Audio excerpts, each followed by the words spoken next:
नमस्कार दोस्तों, स्वागत है आपका बीआरएच फैक्ट में। तो दोस्तों, जैसे कि आप जानते ही हैं कि हमारा तेजस लड़ाकू विमान पूरी दुनिया में चर्चा का केंद्र बना हुआ है और भारत चाहता है कि हमारा तेजस MK1A में जितना हो सके उतना ज्यादा स्वदेशीकरण किया जाए ताकि फ्यूचर में किसी और देश पर तेजस विमान के स्पेयर पार्ट या किसी ऐसी टेक्नोलॉजी पर निर्भर ना रहना पड़े। दरअसल दोस्तों, भारतीय वायुसेना के अधिकारियों ने खुलासा किया है कि वह घरेलू तेजस MK1A लड़ाकू विमान के लिए स्वदेशी जैमर पोर्ट विकसित करने में काफी करीब है। हालांकि ये एक सिर्फ जैमर नहीं है, तेजस MK1A के संपूर्ण स्वदेशी इलेक्ट्रॉनिक वॉरफेयर सूट ऑपरेशन के लिए तैयार हो गया है। दोस्तों, जो इंडियन एयरफोर्स का बेस रिपेयर डिपो है उसे आयात में कटौती करने के लिए अपने लड़ाकू ट्रांसपोर्ट एयरक्राफ्ट और अन्य हथियार प्रणालियों के लिए आवश्यक अधिकांश उपकरणों को स्वदेशी बनाने का काम सौंपा गया है। रक्षा अनुसंधान एवं विकास संगठन यानी कि DRDO ने खुलासा किया है कि वह बेंगलुरु में consortium for advance system development और इंटीग्रेशन सेंटर और हैदराबाद में डिफेंस इलेक्ट्रॉनिक रिसर्च लेबोरेटरी ने एक नया इलेक्ट्रॉनिक वारफेयर विकसित करने के लिए एक ज्वाइंट वेंचर पर सहयोग किया है।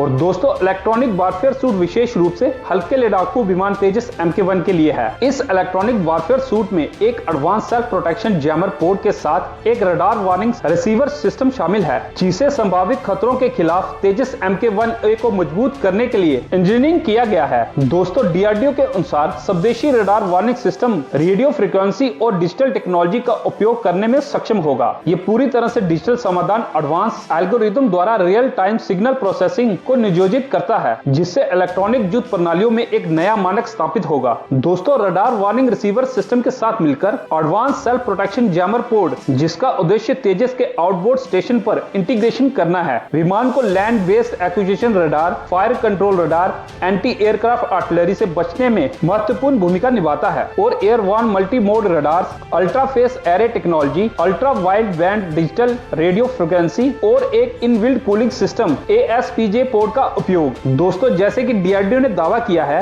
कि ये एक state of the art jamming capabilities है। DRDO ने पहले कहा था कि इलेक्ट्रॉनिक वारफेयर सिस्टम वर्तमान में LCA पर क्वालिफिकेशन टेस्टिंग से गुजर रही है। और दोस्तों, अगर हम ट्रांसफर ऑफ टेक्नोलॉजी की बात करें तो ट्रांसफर ऑफ टेक्नोलॉजी के लिए चुने गए इंडस्ट्रियल पार्टनर को न केवल DRDO स्पेसिफाइड सप्लाई चेन से लाइन रिप्लेसेबल यूनिट, सब सिस्टम और कंपोनेंट्स को प्राप्त करने का आदेश दिया गया है, बल्कि भारतीय के अनुसार इलेक्ट्रॉनिक वारफेयर सूट को इंटीग्रेट टेस्ट सर्टिफाइड और डिलीवर भी किया गया है। इसके अलावा इलेक्ट्रॉनिक वारफेयर सिस्टम के उत्पादन और रखरखाव के लिए महत्वपूर्ण बुनियादी ढांचे जैसे system testing, automatic test equipments, ground handling और ग्राउंड सपोर्ट इक्विपमेंट स्थापित करना होगा। DRDO द्वारा कंपलसरी किए गए के अनुसार भारतीय वायुसेना द्वारा मेंशन स्पेसिफिकेशंस का बारीकी से पालन करते हुए सालाना 10 से 12 इलेक्ट्रॉनिक वारफेयर सिस्टम का उत्पादन और आपूर्ति करने के लिए जो इंडस्ट्रियल पार्टनर चुने गए हैं उनमें ये क्षमता होनी चाहिए। इसके अतिरिक्त एवियोनिक्स रिसर्च एस्टेब्लिश्ड ने पहले ही इंडियन एयरफोर्स के MiG-27 में उपयोग किए जाने वाले ट्रैप, ट्रम्पेट,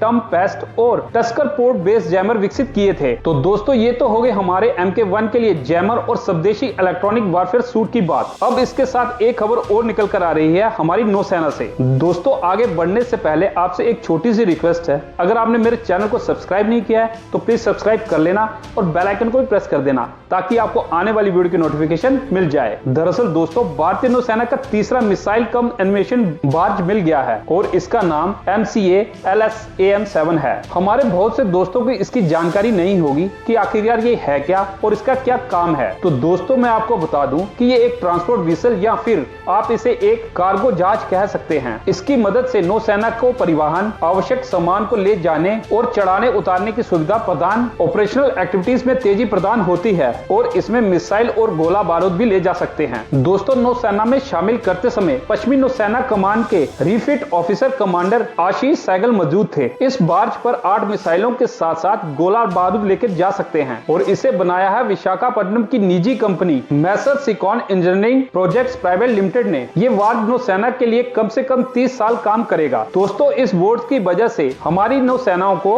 बहुत ही ज्यादा सुविधाएं होने वाली हैं। इन बोर्ड्स की मदद से इनमें समुद्र तट के आसपास और इसके साथ बाहरी बंदरगाहों पर भारतीय जहाजों के लिए गोला बारूद की आपूर्ति सुनिश्चित हो जाएगी। दोस्तों ये बोर्ड नौसेना के रूल एंड रेगुलेशन के अनुरूप और भारतीय शिपिंग रजिस्टर के रेगुलेशन के तहत स्वदेशी रूप से डिजाइन तथा निर्मित किया गया है। डिजाइन फेज के दौरान बर्ज बोर्ड का मॉडल परीक्षण विशाखापट्टनम की naval science and technology laboratory में किया गया था और ये बोर्ड भी भारत सरकार की मेक इन इंडिया की पहल के रूप में देखी जा रही है। तो दोस्तों आपके क्या विचार हैं दोनों खबरों पर, प्लीज कमेंट सेक्शन में अपने विचार जरूर बताना। और इसके साथ अगर आपको ये वीडियो अच्छी लगी हो तो इसे लाइक और चैनल को सब्सक्राइब कर देना। जय हिंद।